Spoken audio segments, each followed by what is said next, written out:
I was going to do a little show and tell of stuff that, I mean, for me at the moment, I've got GPS feeding into a Ross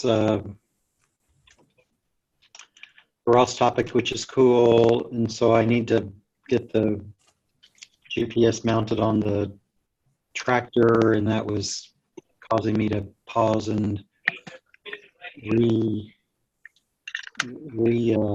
to create an electronics box like you guys already have. And so I went out and got a Pelican case to put it in, and then you first got to deal with how to mount stuff to a Pelican case. And so I got this 3M DVT tape. I'll pull it up on Amazon, which is where I ordered it from.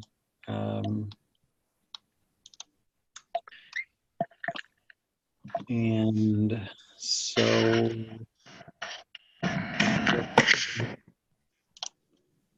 work on, I said DVT, I meant VHD.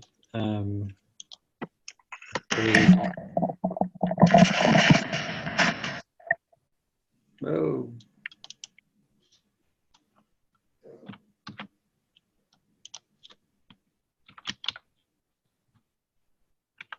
Mounting tape for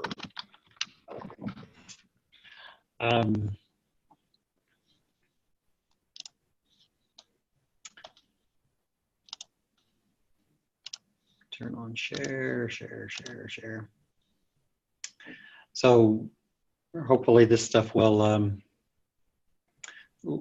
what I did is 3D printed a little connector, and on that connector is a vibration deal. And so what will happen is sort of Pelican case, tape, holder, vibration, board. So that was what, that's what I was gonna get organized this weekend, is get all my electronics remounted so that it's a little bit better and make it mobile and waterproof. The other thing that I think, it seems to me, may have been Jeff that mentioned these. You were talking about connectors. This is a connector where a wire goes in each end. You strip off half a wire and you screw them into the sides of these things. They unscrew. You put the wire in there, and then there's a metal connector in there called Posi lock. Did I hear those? Did I hear about those from you, Jeff? Are you familiar with those?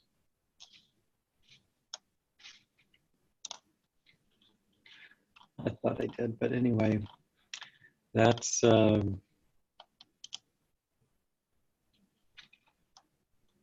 they look like. They're not cheap, but hopefully they'll make it easy to connect. I'm trying to put this in the chat.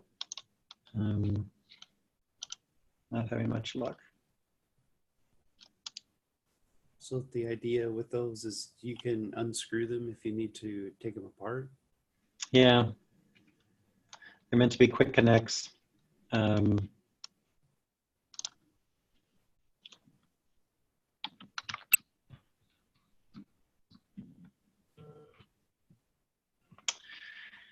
And let's see, what else is on the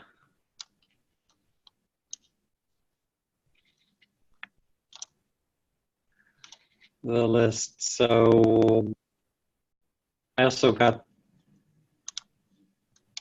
these rubber mount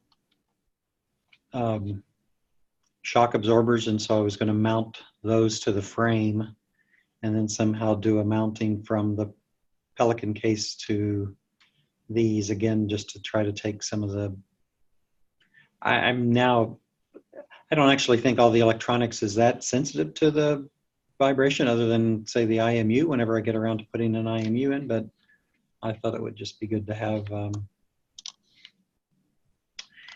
those in there. These are what those vibration, I call them vibration rubber balls. They come from the radio control world. It's meant to be for mounting the IMU for radio control stuff. So see how well that works for me. Do you have that plate also that you just showed, or do you just have the rubber pieces? I don't have the plate. That's why I ended up printing my own deals so that I can, takes a 6.5 millimeter hole, and so I can pretty much create my own mounting bracket and still use those. And then given the direction of having a base station and the base station generating a Wi-Fi signal, I was going to use this to connect the Raspberry Pi to the Wi-Fi so that I could plug this into the Wi-Fi and then run a cable from this to the antenna and have the antenna sticking out of the have an antenna sticking out of the Pelican case. So ended up getting these extension cables for that. So that's the hardware. Have you tried putting those cables together yet? I have not. Are you about to give me bad news? Well, go back to the picture of your radio that you just showed. I don't want bad news, Jeff, but if it must be, it must be.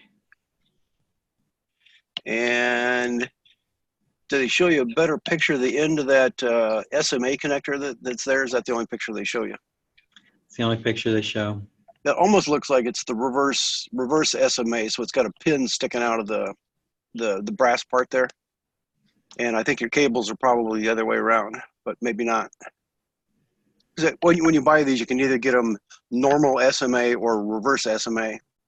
And they did that because when they first came out with Wi-Fi, they didn't want you putting big antennas on, so they aborted the standard and they reversed those pins. And then eventually people got tired of that, so they just started putting normal SMA connectors on, so that your cable you have may or may not be the one you need to extend that. Oh, when you hear me cursing over the weekend, I'll be thinking of you then. Yeah, that looks like, they're definitely, you probably can't see it at your angle, but there is a pin coming out of that one. But since you're buying the antenna and the module together, those are going to work together. But now the cables, yeah, see, these are backwards. You're right. This is not going to work. Dagnabbit. And so you think what I'm looking for is reverse? Will it be marketed as a reverse? They call it reverse SMA or maybe RSMA. Suffering succotash. And typically what we do here, they'll just put the whole thing, they'll put the antenna inside the box. It's a plastic box, and I'm not sure how much that attenuates it, but for just to get started, you can just do that and not put the antenna on the outside. And then if you order new cables and they show up, then you can get the extended out. Yeah, extended out then. That's a good idea. And again, be careful. You put everything inside your box like that, because we have antennas sticking on everything, and then somebody will shut the lid and they don't want to go down, so they start whamming on it, and that's how we broke a connector off one of the $4,000 Jetson boards because somebody wasn't paying attention. So we just run it with one antenna now, and I have no idea what the implication of that is, but it still seems to work. Wow. Yeah, that would have been a frustrating day. So back to your comment about your Pelican case. I've got a box here that came from Harbor Freight, which I think he says where you got yours. That's exactly what I have.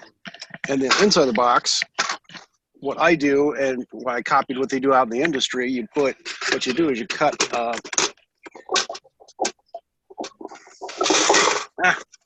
what you do is you cut a metal plate that fits inside, and then inside your box, you just put standoffs. This is backwards. So you put a standoff there, and then in the bottom you just have screws coming through. So you put the screws inside the feet there. Yeah, you did drill through it then. Yeah. So those ones that you showed that were the vibration dampeners, those black ones, you Right. could drill a hole through the bottom, and then inside screw that to your vibration dampener, and then make a good seal there. If you wanted to, you could even put like a washer or something on that, I suppose, if you are worried about water getting to the bottom. But then, and also on my plate, what I did was on the edges, I bent instead of just being a flat plate, I bent the edges. That just makes it stronger, so that when you put it in. You must have a metal bender. Yeah, there's one in the shop here, which is why, that's the main reason I did that. How sweet is that? So then you just put it in, and you put it back in like that, and then put your nuts on, and that should hold the thing in. And that way you can take the whole thing out, because otherwise, if you've got it glued in or whatever, this way you can take it out and lay it on the table and work on it. And when you're done, you just stick it back in the box and screw it down. And that's why they do all the big industrial stuff, the big cabinets and stuff work that way. So they've got metal plates where you mount everything inside. And I see what you're doing. You're going to glue it to the case and then have that other piece. And then I assume you're going to have something held down with screws or something at that point. Right. Just make it so somehow you can get the stuff out, because if you're trying to work on it down inside the box, it gets to be annoying very quickly. How did you come out of the box? Did you have any exits of the box, wires coming out of the box? At this point, I don't have anything. That's all the farther I got with that. And there's various ways. Here you can just drill a hole and use those things they call cable glands, which is a plastic thing that screws in there. And then you run your wire through. Hey, I got one laying right here, in fact. It's these kind of things where you screw this into the thing, and then there's a nut that holds it on, and then you put your wire through, and then this thing clamps down on it, and that pushes those little fingers. It's probably not going to show up. It's got little fingers, so as you screw this thing on, it squeezes down to lock the cable in place. Normally, use a round cable. You don't have separate wires like that, but that's one way you can do it. Otherwise, you could put connectors right on the side of the box. And again, if you're going to put connectors, then you have to worry about, well, do they have to be waterproof connectors? And so you run into all these different problems. Cool.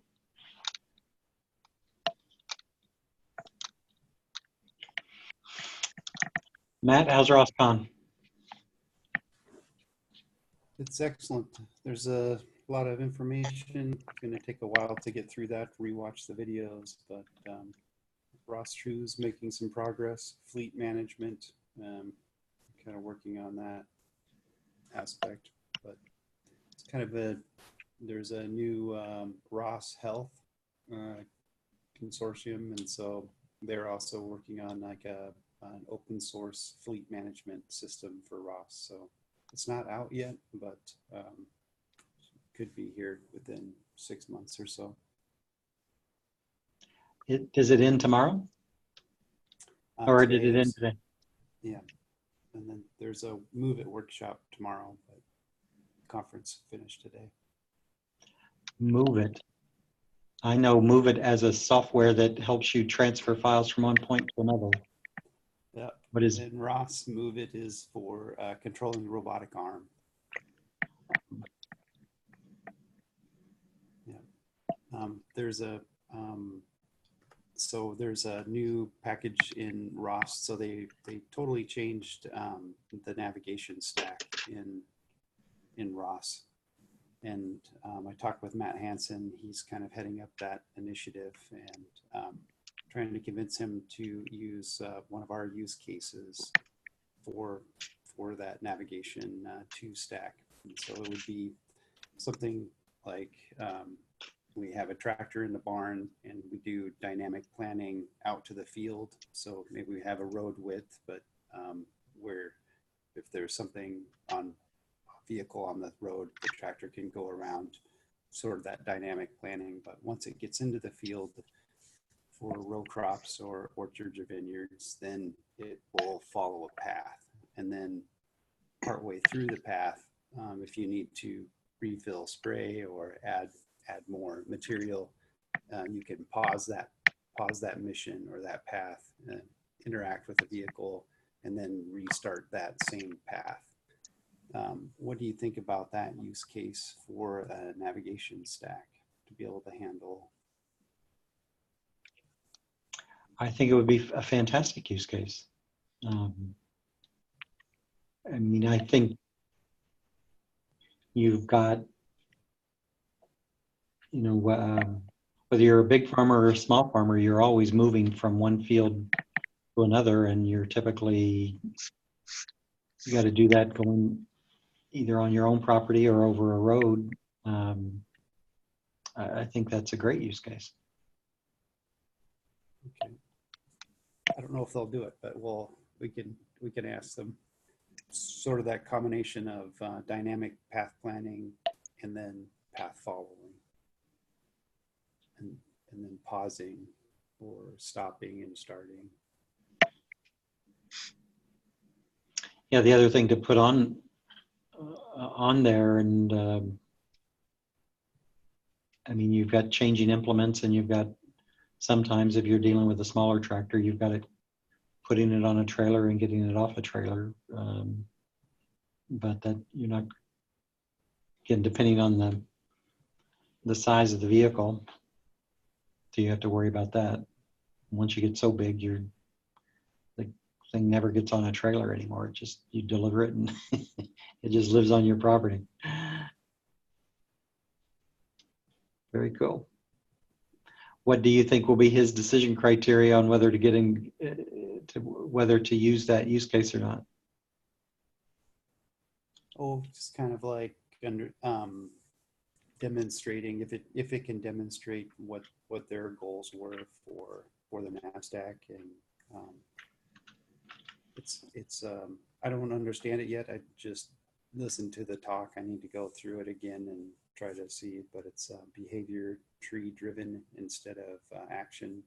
So I don't really know how it handles pre-planned paths, and so that's one of the things that I would be curious. How do we address that?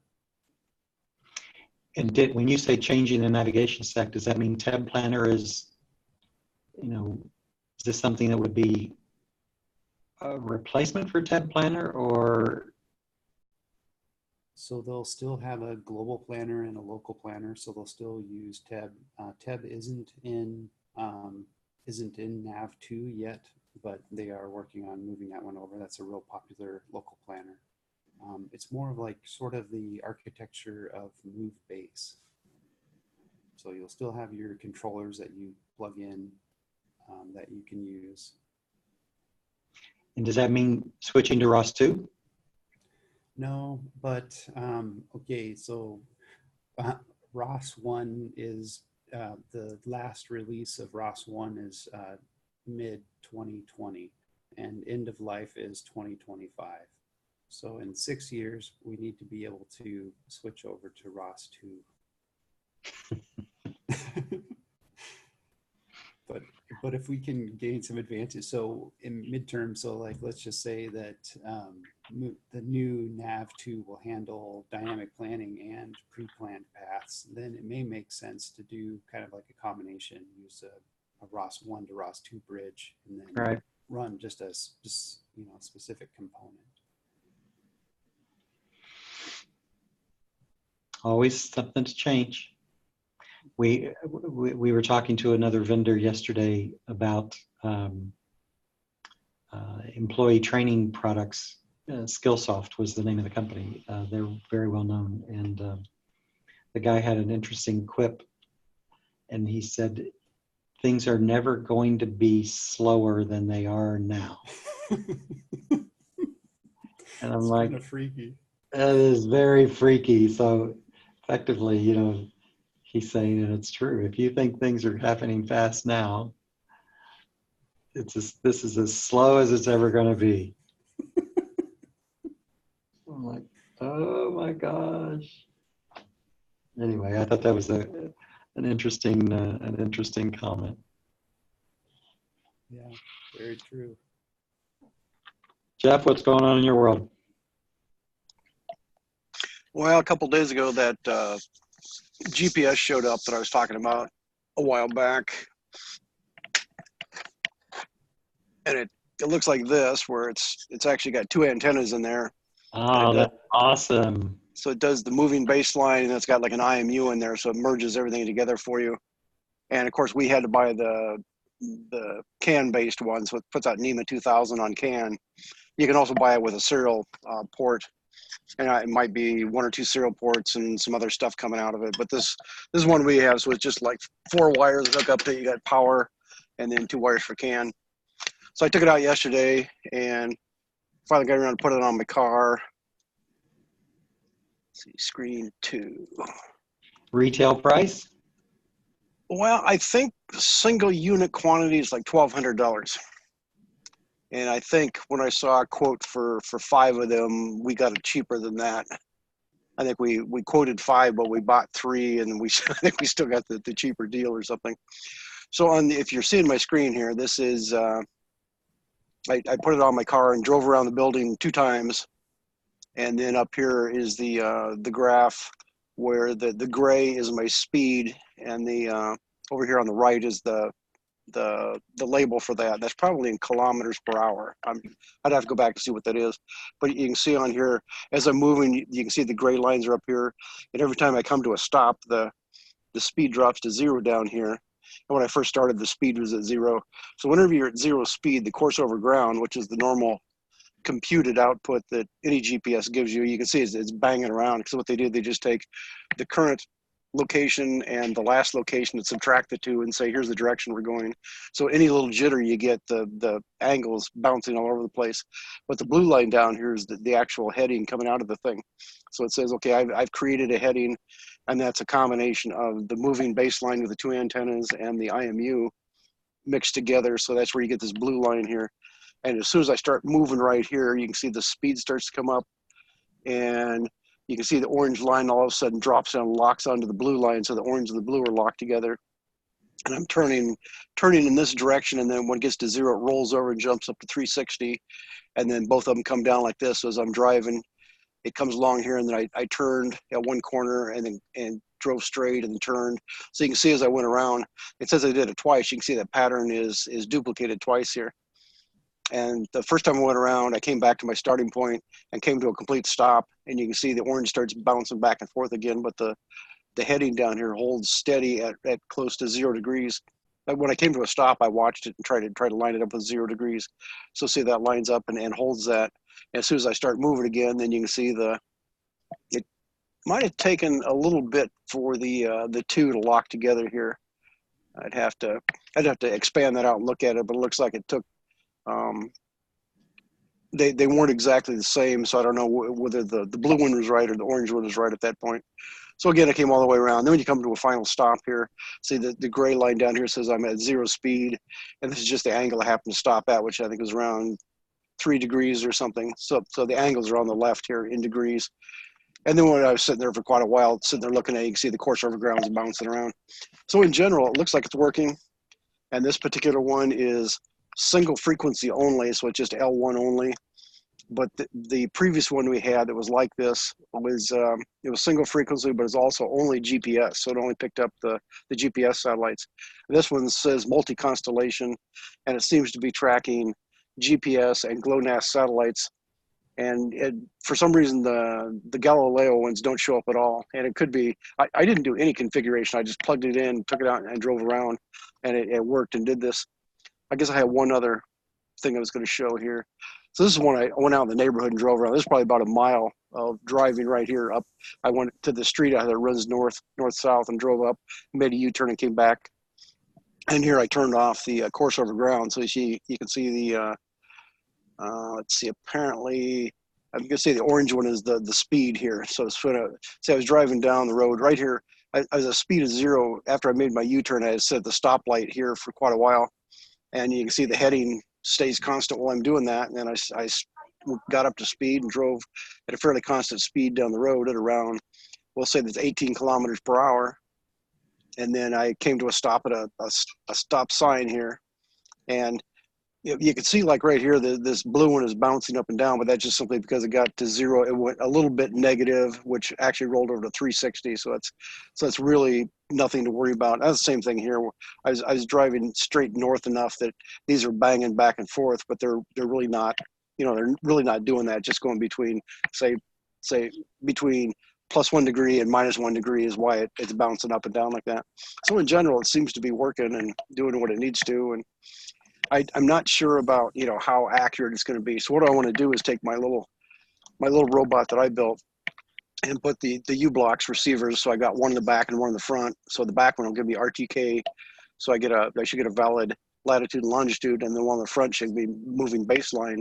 So I can get a decent representation of the heading off that. And I'll mount this one in between the two antennas and then take it outside and drive it around with all that stuff on. And then I can make a plot that will show the U-blocks receivers versus this new receiver here.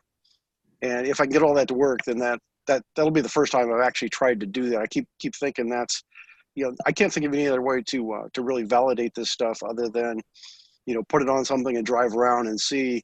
I could say, take the latitude and longitude from A and compare it to latitude and longitude from B and see how much, find out the radial distance, how far it's off between the two. And I'm going to assume the RTK one is going to be within a few centimeters. And I don't really have any way to prove that either, unless you were to say go out and drive on a fixed track. Ideally, say think of railroad tracks. If you're to put your thing on a railroad car that's going around this, say a circular track or something, then you know exactly where it's going, and then you can compare that. But otherwise, you just get in your car or a little robot and drive around. You don't know. You don't really have any absolute reference points. So I want to try that and see what it does. And then I'll have some stuff I can plot out and take a look at it and go from there, I guess. That'll be very cool. Now the unit, I think I know the answer, but that unit, it's not putting out any RF signal. You're getting digital output from that unit. Yeah, it's just got a CAN interface. So it's, whether you're on CAN or serial, it's basically putting out, it's actually putting out NEMA 2000 messages as opposed to the NEMA 183.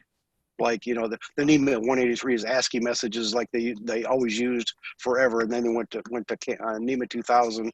Now they've got binary messages, and it takes a lot of screwing around to decode them, but it's basically the same information, just over a different type of interface. Well, does it have a configuration that it can accept correction data? When we bought it, you could pay extra money to get a better heading. You could either get like 1 degree heading or half a degree heading or something coming out of it. And I think we paid the extra money for that. And it's got some kind of correction data that comes off the satellites. I think they call it Atlas is what they're calling their correction data. And it's not as good as what Novotel puts out, where you can get the centimeter accurate. But, and the other thing is, I don't know if this is actually turned on right now. I just took it out of the box and stuck it on top of my car and drove around. So I didn't do a lot of configuration, so I'm not sure exactly how it's set up right now. So that's, in the next few days, maybe I'll figure out more stuff on that. But at minimum, it picks up S-bass correction, which is any normal GPS you buy should have that. And that's where it's putting, they do have correction satellites, and even, like a hiking type GPS should be able to pick up that kind of stuff. And it gives you a little better accuracy than just any uncorrected stuff. And that's what the first one had. It just had the S-bass correction, and it was GPS only. And I was surprised, because I kept thinking it's not going to work at all. But I put it on my car and fired it up, and it seemed to work. And the main difference between this one is it's just simply they've added the extra satellites. So instead of, say, having 11 satellites it's now using 22 satellites to get a solution. And then it's got the option of this extra correction data coming in, and I don't know if it was using that or not. So I'll have to either analyze my plots or go through the configuration menu and see if I can figure out what it's doing. Cool. And I was told that what we want to use it for doesn't have to be real accurate, so we'll see if it works out. They bought 2 for that project, so we'll see if it turns out to work okay or not. And then I don't know if there's a way to turn off that correction data, then we could compare and say, okay, if we turn that off, without paying the extra money for correction data, what are we getting? And that would be a good test too. But as I say, I haven't played with the configuration enough to know if I can do that.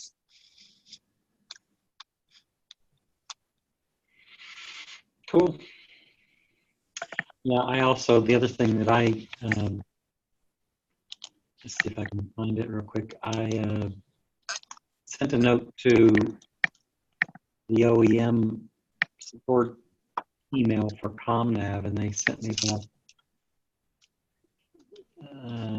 It's interesting. They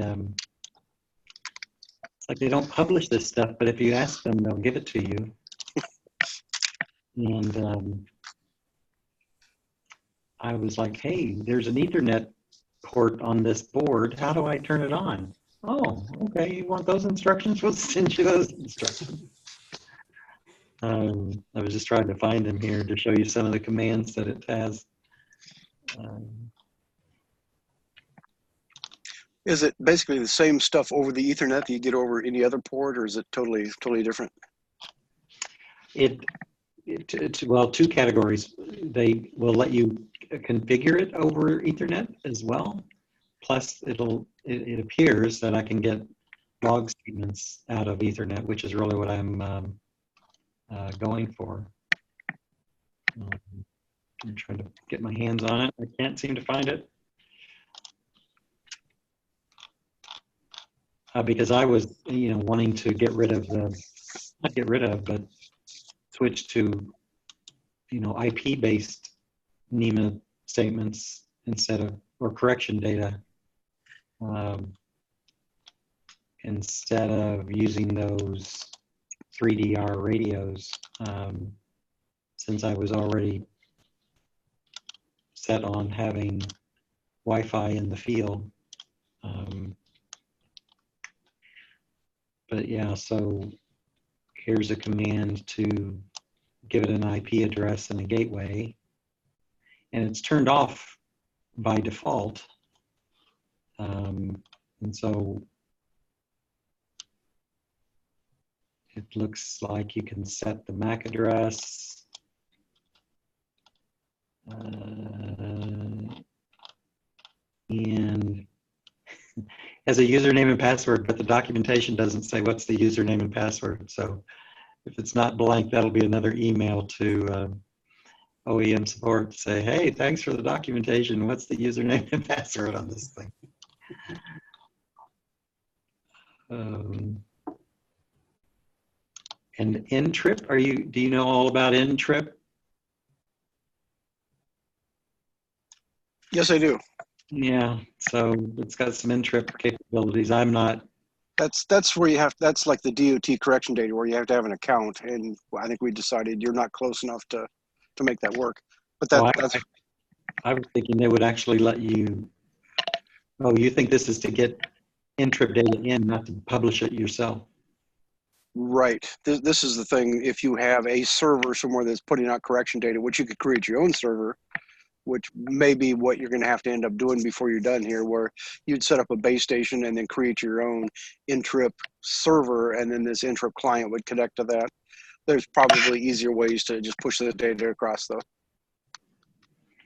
And so here there's some, you're giving you all of these sentences, and you can publish them on these different ports, and it looks like, I can publish them on a TCP/IP, one of these 9,000 related ports, that's what I want, I think. Well, no, I think I just want to do the corrections data. I haven't figured that out yet, but yeah, so they've got half a dozen statements in here to communicate with that board. So that's another thing another opportunity to learn something new. Always one more thing. It is. And guess what I know now? It's never going to be slower than it is right now. It is never going to be slower than it is right now. So welcome to the calmness. Matt, before you go to sleep, anything else to share with us? Lots of fun. More things to experiment with. What time does your session start tomorrow? 9. Do they feed you a Western breakfast or an Asian breakfast? I guess you could get different ones here. Yeah. Is it safe? Yeah, Macau. Yeah, for sure. Done any gambling? I did two rolls or maybe 3 rolls on the craps table. And It came out $6 a head, so I figured I'll take it and run. well, that's better than losing, so that's pretty cool. Yeah. And I Googled ROSCON 2020. I didn't see any documentation yet on. Yeah, I talked to Tully. He says they haven't decided yet. And so they'll meet and then they'll figure out where. I know everybody says it follows IROS, which it has, but they always say, we don't know. And IROS is Vegas? Yes, IROS is in Vegas. What is IROS? It's like the academic, I can't remember what the acronym is for, but it's a academic robot conference. Cool. Well, gents, we'll let Matt get some rest. Jeff, anything else on your mind? So Matt, did you give any presentations while you're there? Lightning talks or anything? I didn't. There is the lightning talks is sort of like a lottery. You just come and you sign up, and then they pick people. But not this year. Maybe next year, North America. How many seconds do you get for a lightning talk? 3 minutes. 3 minutes. Oh. Yeah.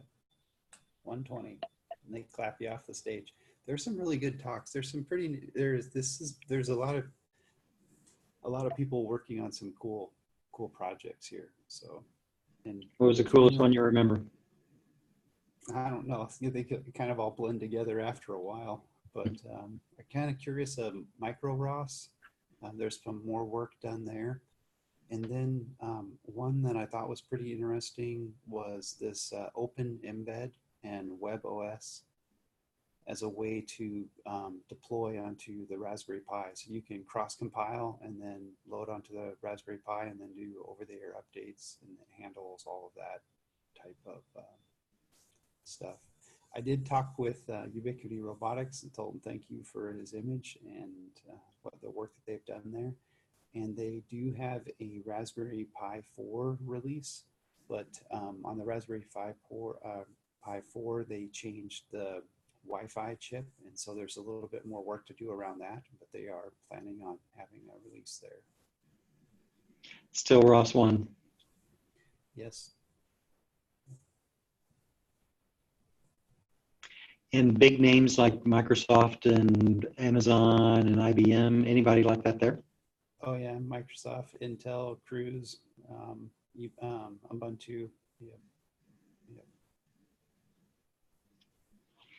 Cool. It's nice to see the support of big companies. Amazon here is obviously RoboMaker. Yeah, still haven't got my my racer vehicle yet. Although I don't understand that because they've got a whole league going and other people seem to have them. So I'm not sure what the process is there. Let's see what number you are on the ship list. I don't know. Is there a way to do that? I don't know. Yeah, I haven't stumbled across that. I did make a joking comment to my local Amazon account or AWS Amazon Web Services account rep, and it's like, oh, well, then come on down to the Pittsburgh office. We're going to have a whole track and a whole crew. I'm like, well, where's my machine? So anyway, it's just going to be interesting to see how they're integrating Ross with their hosting services. But I think it'll be all about simulation and run your simulations on their stuff and before you do it in the physical world. Anyway, well, Matt, get some rest. Jeff, have a great weekend. When are you flying back, Matt? Thursday. Oh, wow. You're going to be there next week as well. Yep. Vietnam. That's an exotic place to go to. Yep. Too close not to go.